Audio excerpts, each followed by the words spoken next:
Coucou les survivants, ici c'est Nero, on se retrouve pour une petite vidéo de raid, un peu tardive du coup, hein, il est tard. Donc j'ai fini mes quêtes, donc je suis sur la base de Tania. Donc on va tout de suite rentrer dans la base et je vais vous en parler en même temps. Donc c'est une base que j'ai déjà raid, qui est assez connue. Donc c'est une base où vous allez avoir besoin de 3 C4 pour avoir du loot qui est correct. Après, ça reste cher, hein, 3C4, pour ceux qui en ont pas forcément beaucoup. Mais si vous les avez, bah, c'est quand même une base qui est pas mal. Donc là, il y a un générateur qui est prenable, hein. Moi, je peux juste pas le prendre parce que j'en ai déjà à la base et avec leur mise à jour, je ne peux plus les ramasser. Donc, je n'ai pas pris de hachette, donc je vais essayer de taper au bon endroit, en tout cas pour le premier C4. Donc normalement c'est sur le troisième là. Voilà. Parfait, j'ai tapé au bon endroit. Donc on va tuer la première vague de zombies.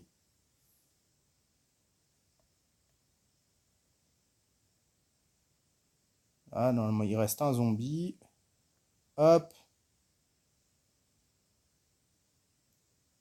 Et voilà, on le tue. Donc là, il y a un premier coffre avec de la bouffe pour les loulous. Et puis de la bouffe pour nous. Donc c'est le coffre à victuailles en clair. Donc je vais en prendre un peu, je verrai parce que je ne sais pas si j'aurai assez de loot pour tout remplir.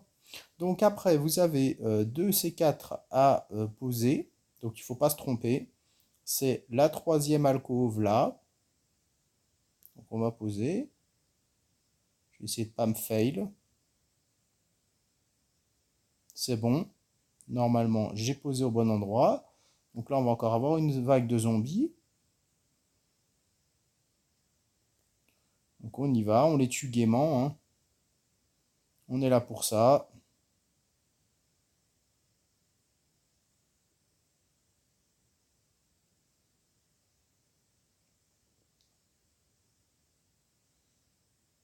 Allez, on y va. Maintenant qu'on a tué les zombies, on va aller voir ce qu'on a dans le premier coffre.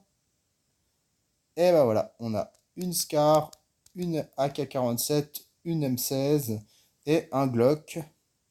On a 20 charbons que je vais prendre. On a un peu d'essence. Donc on va voir tout ça. Puis on verra ce qu'on prendra le reste en fonction de la place qu'on aura. Et on va ouvrir là pour le troisième C4. Donc là, ça va pas faire pop de vague de zombies. Et là, on va encore trouver des armes à feu. Donc là, c'est parfait. Donc là, vraiment un raid parfait. Donc là, on a donc 10 armes à feu, dont les meilleures. On a 2 AK-47, ce qui est peu courant d'avoir deux armes de style AK ou autre en doublon.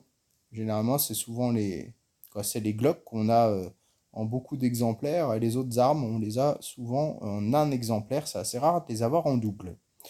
Donc, on va déposer déjà toutes les bonnes armes à feu. Donc, une Scar, un VSS, deux AK-47, un fusil à pompe, une M16 et 4 Glock pour ce qui est des armes à feu. Et on a deux tuyaux, un katana, deux massassi pour ce qui est des armes à main. Puis on va aller chercher le reste. Voilà. Donc il y a une pelle encore à aller chercher. Donc je vais la prendre parce que la pelle, eh ben, c'est bien pratique pour le wall trick. C'est pas ce qui est le plus facile à faire, mais ça se fait. Donc c'est toujours ça de gagner. Donc on va la prendre. Je vais peut-être prendre les panneaux de sens interdit quand même pour les zones que je fais en zone rouge. Et puis là, on va voir ce qu'on va prendre. Donc on va peut-être prendre quand même des piles. On va quand même prendre 20 bauxite, ce sera pour les raiders. Et puis, bah, je ne sais pas ce qu'on va pouvoir prendre. On va prendre les 20 lingots d'or. Ce sera aussi pour les raiders dans le chopper, quoi, devant le camion devant. Voilà, voilà. Hop.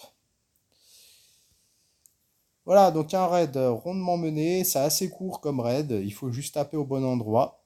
Et on a donc des bonnes armes. Donc encore une fois, hein, ça coûte cher, mais bon, au moins ça nous garantit d'avoir du loot intéressant. Et donc c'est quand même le principal. Donc voilà les survivants, bah, j'espère que la vidéo vous aura plu, elle sera assez courte. Et puis on se revoit dans une prochaine vidéo. Jusque là, portez-vous bien et bon jeu sur Last Day. Allez, au revoir les survivants.